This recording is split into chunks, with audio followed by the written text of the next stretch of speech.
Horlama neden oluşur? Uyku sırasında yumuşak damak ve boğaz dokuları gevşer.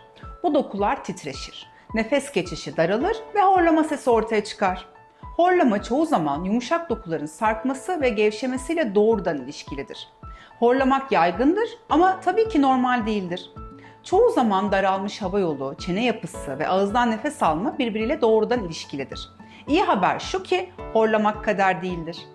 Doğru değerlendirmeyle tedavi edilebilir. Horlama nedeninizin üst çene darlığınızdan kaynaklandığı belirlendikten sonra üst çene genişletmesi yapılabilir ve nefes yolunuz açılabilir. Erişkinlerde üst çeneyi cerrahisiz genişletmenin modern yolu MARPE tedavisidir. MARPE, üst çenenin yani damak bölgesinin genişletilmesini sağlayan kemik destekli bir ortodontik tedavi yöntemidir.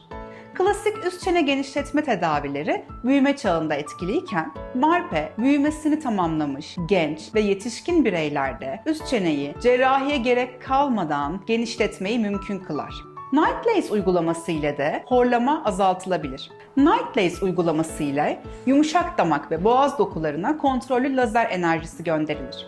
Bu enerji dokuda lifting yani sıkılaşma etkisi oluşturur. Dokular daha gergin hale gelir, titreşim azalır, nefes yolu desteklenir. Böylece horlama şiddeti azalabilir, nefes alma daha rahat hale gelebilir ve uyku kalitesi artabilir.